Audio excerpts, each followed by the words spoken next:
Hello, beautiful people. My name is Flame Bruce.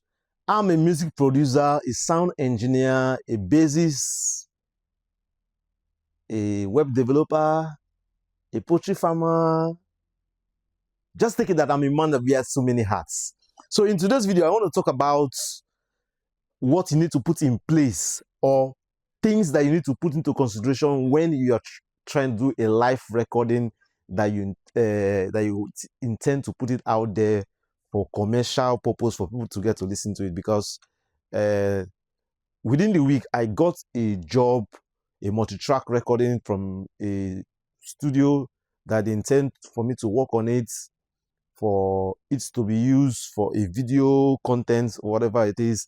So, but the main goal was to mix it, to do a post-production mix on it, to make it sound clean and better, for direct end consumers. So I want to bring out some points that are necessary to put into consideration while you are working on a project like this. Because while working on that particular job, I noticed so many lapses that artists also need to put into consideration before they embark on such projects, so that they can get value for their money. Because it's not an easy thing. You put in time, effort, resources, bring people together. One thing with music is that you have to bring people together to run it live for you. So bringing people together is not an easy thing.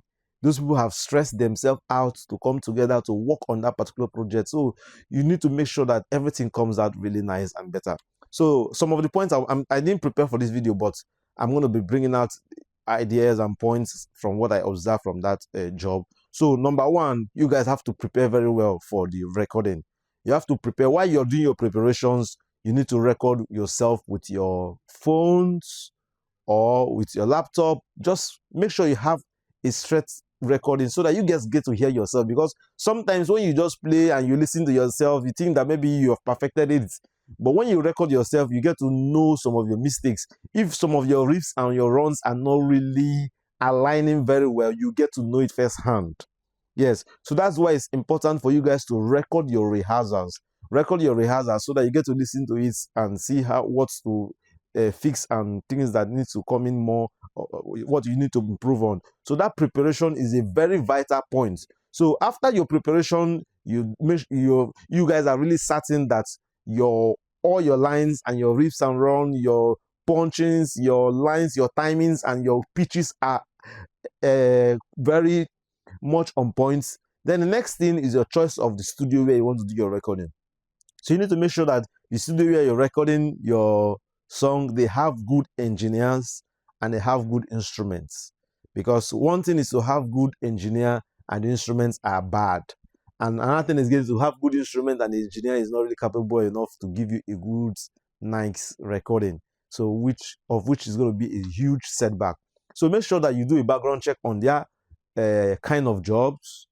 What most artists do is that they go listen to their what the jobs that that studio has done or the engineer has done in the past, and get to check it out and see how best their work and the outcome of their results is. So after you've done your background check and you confirm that okay, they are good to go, then you can now launch in and pay for your sections and do your recordings there. And when you're recording there, make sure it has to be multi-track recording.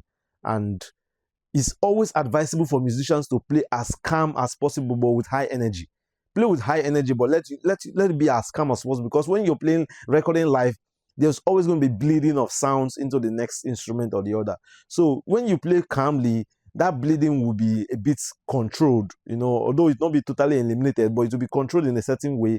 And some unnecessary conversation that's not supposed to happen while you guys are working will also be eliminated when you've done the proper rehearsal, so everybody knows when each part is coming in, so that you don't have some of those communication noise on the background. So you've done your proper rehearsals, you've done a good background check on the studio you want to record, and you now also make sure that the recording is also clean. Because one of the setbacks I noticed from the job that I was working on, the recordings were just too low.